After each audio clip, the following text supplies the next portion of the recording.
enisaotranao jeso malalo tratrizao fotona mamizao ianaranay antongotrao izahay izay mpianatrao koambitenenare jeso malalo izahay iaino tsaranao ka irote niavy aminao itoetrabetsakao amponaya koambitenenare jeso malalo izahay iaino tsaranao ka irote niavy aminao itoetrabetsakao amponaya irote niavy aminao itoetrabetsakao amponaya.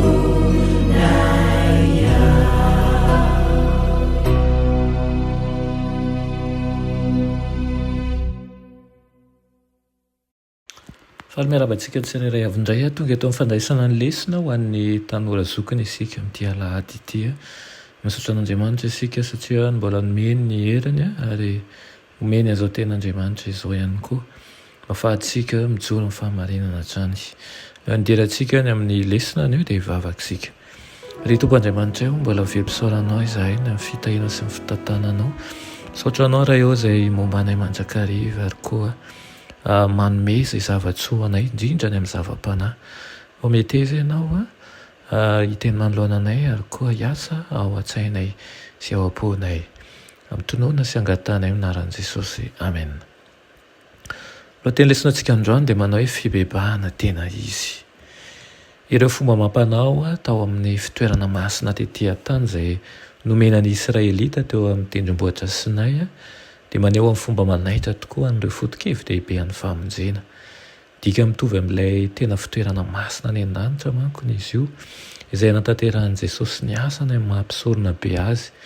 Ny fitoerana masina tany anefitra, ny rafi-pivavahana natao tao no manazava ny asa fanavotana sy fitsarana ataon'Andriamanitra amin'ny tsipiriany kokoa sy lalindalina kokoa ary arahana fanabeazana.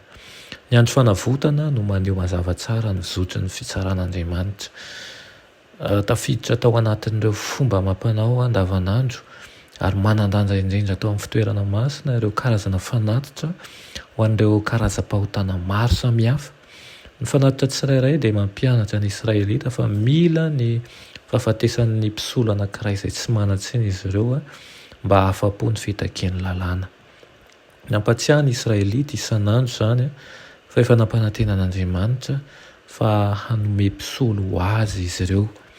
Na dia nitondra famelan-kelokina sy fahasoavana ho an'ny Israelita azy ireo fanompoam-pivavahana ary tandindona natao isan'andro ireo dia tsy maintsy no hazavaina koa ny fitsaran'Andriamanitra. Eo indrindra no idiran'ilay andro fanavotana fanao isan-taona araka ny voasongadina ao amin'ny Levitikosy 29.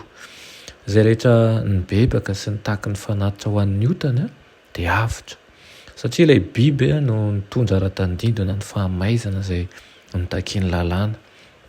Na izany aza ilay tompon'ny fahotana sy izay rehetra tsy nibebaka dia tsy maintsy nizaka samy rerin'ny otany sy ny vokany araka ny aseho an'ilay osilahiny Azazely izany. Ankoatran'izay ny tena fibebahana marin'ilay mpanota dia miseho amin'ny fandiniana lalina ny fo sy ny fiorian'ny fanahany amin'ny andro fanavotana. Amin'izay fotoan'izay dia tsy vitany hoe voavelany ny elony fa voafafa ara-dalàna ihany koa. Izay rehetra nandany izany tolotra fahasoavana sy fanavotana izany tamin'io andro io dia nifongorana tsy ho an'ny firenena. Fanandramana lehibe ho an'ny Israelita ny andro fanavotana.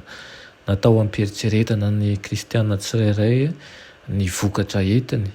Mampianatra antsika izany fa tsy ny famelana ny fahotana ihany no voaresaka eto fa ny famongorana izany hatramin'ny fakany mihitsy.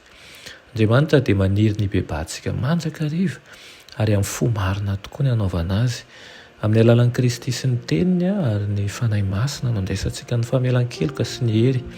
Vonona izy ny hanome antsika ny fandresena ireo fiankinan-doha zay mpahazo atsika ireo a saingy fatany tsara ihany koa nefa fa tsy voatery ho azo eo ny eo ihany koa zany indraindray fa mety haritra kokoa saingy ahoana ny fomba na ahoana dia azontsika atao mifandresena mila mitaky izany isika raha tiatsika ho voafafa ny otatsika. Amen. Ray Andriamanitra be fitiavanao misaotra anao izahay eny amin'izany fahamarinanao zany dia mangataka aminao izahay mba ho fafanao tokoa ny fahadisoana tsirairay avy eto. Tsy mendrika izahay, maro ny zavatra izay ataonay manala-baraka anao tokoa dia mety aiza ianao tokoa haningotra hatramin'ny fakany amin'izany faotany izany ka ho adinoinao tanteraka ny ovanao vaovao izay ka ny fahazaran-dratso zala ovanao fahazarana tsara entina nomezana voninahitra ny anaranao amin'ny anaran'i Jesosy. Amen.